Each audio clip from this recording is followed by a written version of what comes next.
Bonsoir à tous, merci de nous rejoindre pour cette première édition complète de la soirée sur Al-Oula. Voici les titres de l'actualité. À Rabat, Sa Majesté le roi Mohamed VI a procédé hier au lancement des travaux de construction d'une nouvelle gare routière, un projet de 160 millions de dirhams dédié à l'amélioration de l'image de la capitale administrative et au renforcement de son attractivité. Les jardins d'essai de la capitale se refont une beauté. Hier, Son Altesse royale, la princesse El Hasna, présidente de la Fondation Mohamed VI pour la protection de l'environnement, a lancé la deuxième phase des travaux du réaménagement de ce site, véritable poumon de Rabat.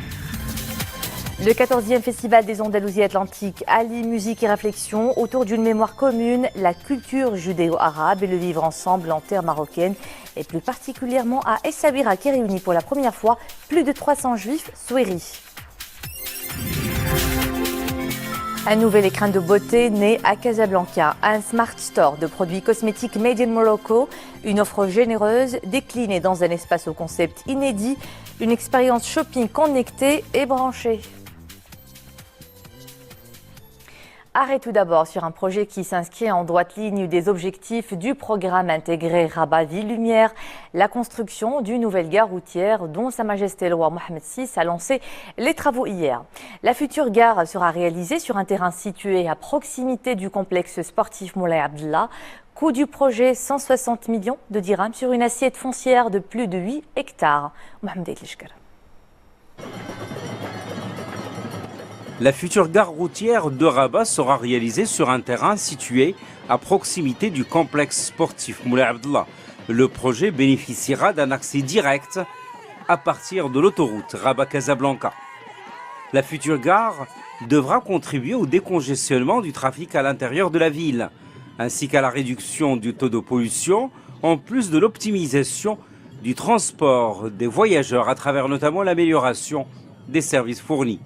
Elle mobilisera une assiette foncière de plus de 8 hectares avec une surface couverte de plus de 21 000 m². Elle comportera 46 quais pour autocars, un parking de 24 places pour stationnement courte durée, un autre de 20 places pour stationnement longue durée et des espaces de restauration et d'attente. Le projet de construction de la nouvelle gare routière de Rabat s'inscrit dans le cadre du programme Rabat Ville Lumière qui a été lancé par Sa Majesté en 2014 et qui consiste en la réalisation d'une grande gare routière qui répond aux exigences internationales en matière de circulation, d'équipement et de fluidité des gares routières. La future gare routière sera conçue selon une architecture moderne, optimisant les espaces pour une gestion fluide des passagers. Elle sera dotée d'équipements conformes aux exigences internationales en matière de sûreté, de sécurité et de qualité des services. Nous sommes dans un système collinaire et donc nous n'avons fait que disposer un trait, une géométrie souple et y compris par exemple les utilisateurs ou les exploitants, les autocars, plus particulièrement parce qu'il y a une rotation d'à peu près 1000 autocars par jour. Ces autocars ne sont pas visibles, sauf à l'entrée et à la sortie. À forte valeur ajoutée, le projet de construction de la nouvelle gare routière de Rabat sera réalisé dans un délai de 36 mois.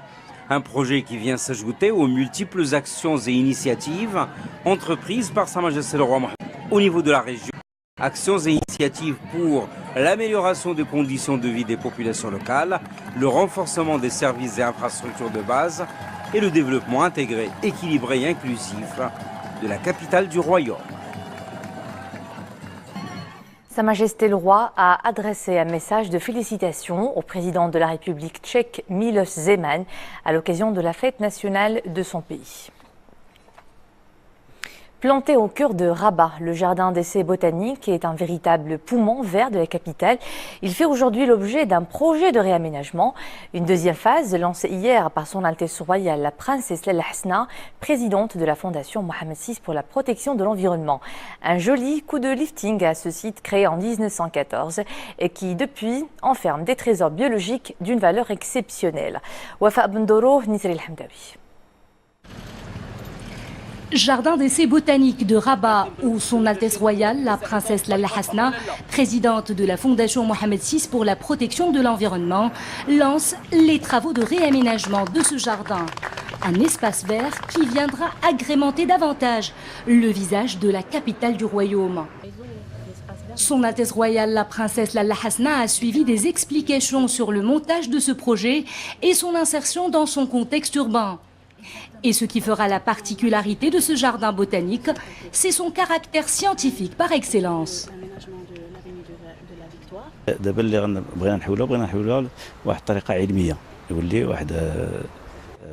Aujourd'hui, nous voulons faire de cet espace un jardin scientifique botanique qui répond aux normes internationales des jardins botaniques du monde. Ce havre de verdure sera constitué d'écosystèmes reflétant les différentes régions du royaume. Autant dire, un lieu qui contribue à l'enrichissement des ressources génétiques végétales nationales et mondiales. Il y a aussi une introduction des nouvelles espèces au jardin pour représenter les écosystèmes marocains, comme par exemple le Rif marocain, le Haut Atlas, le Suberi, plusieurs thématiques qui vont être développées, tout en gardant la structure historique du jardin intacte et renforçant la qualité des carrés qu'on peut dire horticoles, qui présentent les carrés d'agrément, si vous voulez, pour rehausser un peu le niveau. Créé en 1914 sur une superficie globale de 17 hectares, le jardin, qui a fait l'objet d'une réhabilitation sur haute instruction de Sa Majesté le Roi, renferme des trésors biologiques d'une valeur exceptionnelle. Au total, on y trouve plus de 650 espèces ornementales et fruitières d'origines diverses.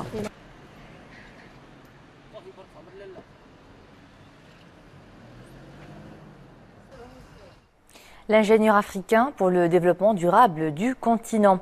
En voilà une thématique évocatrice au cœur du Congrès national de l'Association des ingénieurs de l'EMI, un événement marqué par des temps forts, dont la création d'un bureau international en Afrique, un moment de grande mobilisation qui s'inscrit pleinement dans la politique africaine prônée par Sa Majesté le Roi. Zakia Belqas, Mohamed Aïtishkar. Temps fort de ce forum, la signature d'une convention pour 3 engagements. Formation, échange d'expertise et accompagnement de l'ingénieur africain. La convention s'articule autour de la recherche collaborative de la dynamique entreprise-école-EMI. En ce qui concerne les objectifs, c'est ceux également d'avoir les émistes, donc les ingénieurs au cœur du système du développement sud-sud. L'association des ingénieurs de l'EMI, l'école Mohammedia des ingénieurs, représente le plus grand rassemblement des ingénieurs au Maroc, avec plus de 10 000 lauréats, dont plus de 250 originaires de pays de l'Afrique subsaharienne. L'initiative que nous avons signée tout à l'heure, c'est quelque chose de réel. La coopération entre les associations africaines est fondamentale pour pouvoir assumer une bonne coopération entre les différents pays africains. Parce que les ingénieurs africains sont normalement au cœur du développement durable en Afrique. Et c'est d'ailleurs la thématique de ce forum, l'ingénieur africain pour le développement durable de l'Afrique. Le royaume du Maroc, qui fait face lui-même et depuis plusieurs années à une menace séparatiste, ne reconnaît pas et ne reconnaîtra pas à l'avenir la déclaration unilatérale d'indépendance de la Catalogne. C'est ce qu'indique un communiqué du ministère des Affaires étrangères et de la coopération internationale, soulignant que le Maroc comprend la réaction des autorités espagnoles et exprime son entière solidarité avec elles. En ces circonstances particulières que traverse l'Espagne voisine, le royaume du Maroc apporte son plein soutien au gouvernement espagnol en vue d'assurer le respect de la Constitution et préserver l'unité nationale et la souveraineté du pays, ajoute le communiqué. Et justement, cette crise politique sans précédent en Espagne est toujours à la une de l'actualité. La Catalogne a voté son indépendance pendant que Madrid a voté sa mise sous tutelle. Un bras de fer qui laisse désormais place à l'incertitude la plus totale. Le leader indépendantiste a refusé d'accepter sa destitution. De nouvelles élections régionales devront être convoquées par Madrid en décembre prochain. En attendant, la numéro 2 du gouvernement, Rajoy Soraya Santamaría, s'est vue confier les rênes de l'exécutif catalan. Les combats dans la localité syrienne de Deir ez-Zor se concentrent maintenant sur les dernières poches des terroristes de Daesh. Des unités de l'armée soutenues par des forces alliées ont mené des opérations intensives contre les barricades de Daesh dans la banlieue sud-est de cette province. L'État islamique a subi de lourdes pertes en matériel, en hommes, à la suite de ces opérations. Le régime syrien occupe désormais 92% de cette ville, deuxième capitale de Daesh dans le pays, après Raqqa.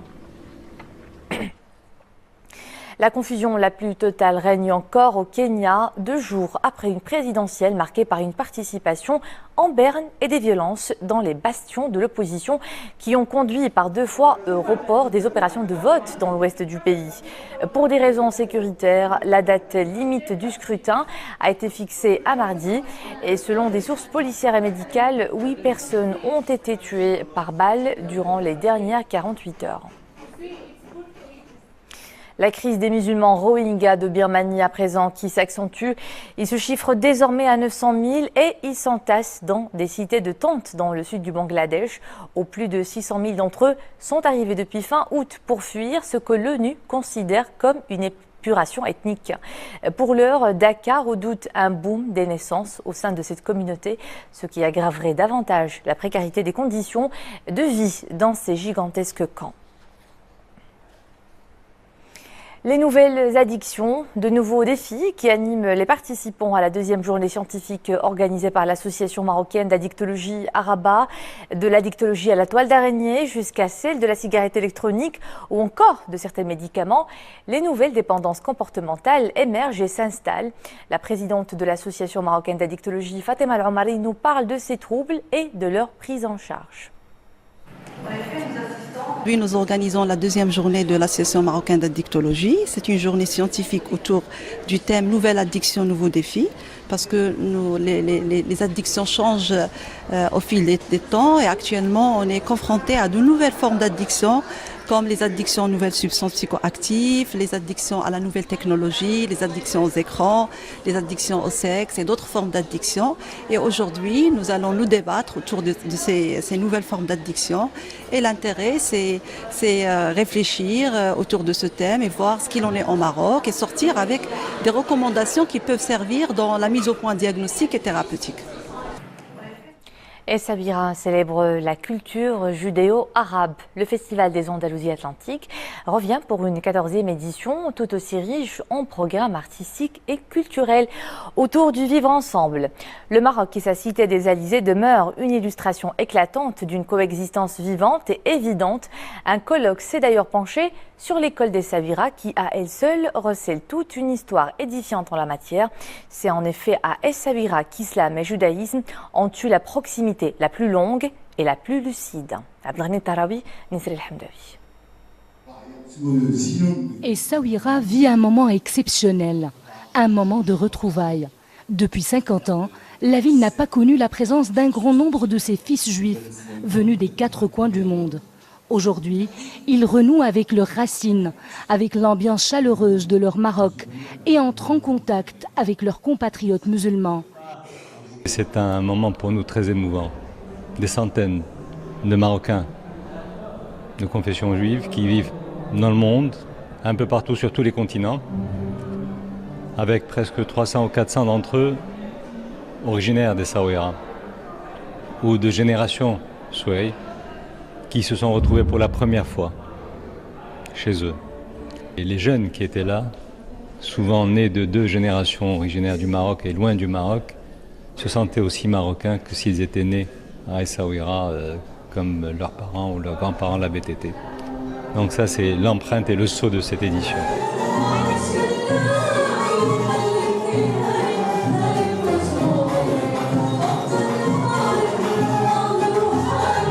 Sur cette terre du vivre ensemble résonne un dialogue musical des plus harmonieux. Lui est juif irakien, elle est musulmane palestinienne. Ensemble, ils chantent pour la paix.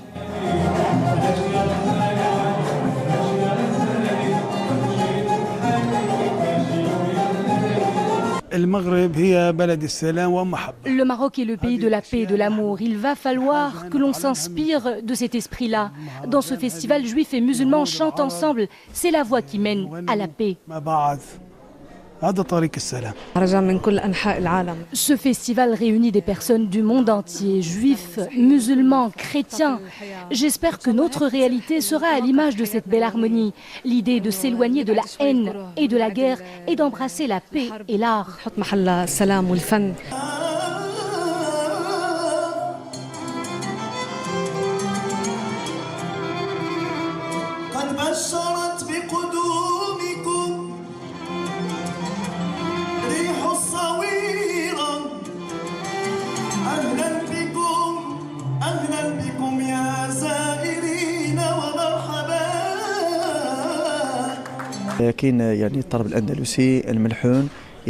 La musique andalouse, le malhoun, chgouri sont omniprésents dans ce festival.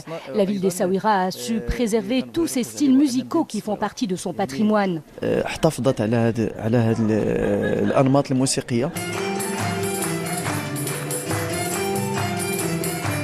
Encore une fois, Essaouira, fidèle à elle-même, continue de rapprocher juifs et musulmans. La ville consacre davantage cet héritage que nos aïeux nous ont laissé. Une belle coexistence naturelle et spontanée qui n'a pas pris une seule ride depuis 3 millénaires.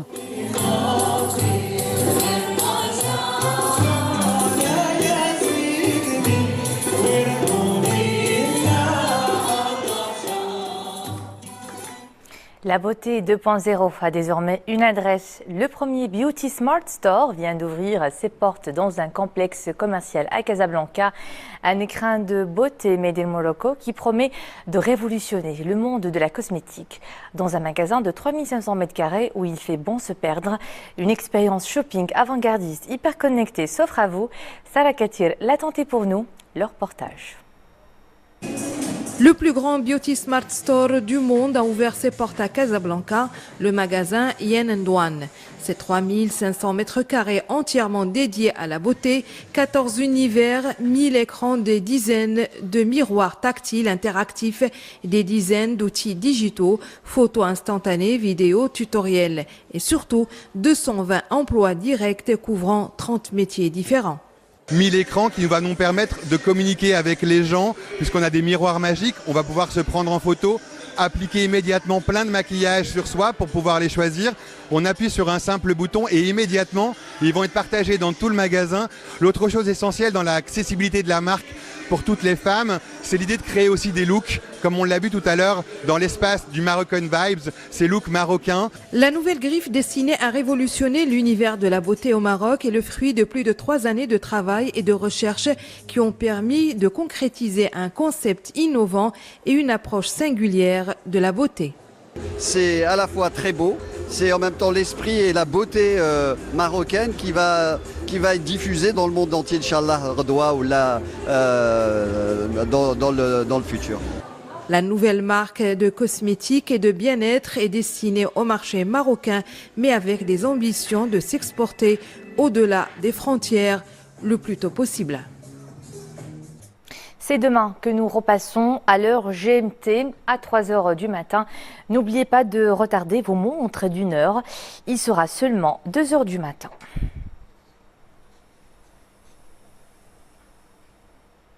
Notez aussi les nouveaux horaires de nos rendez-vous d'information. Dès demain, votre rendez-vous de l'actualité francophone est désormais à 18h30. La principale édition de la journée sera diffusée à 20h30. Les JT en langue amazigh espagnole à 14h.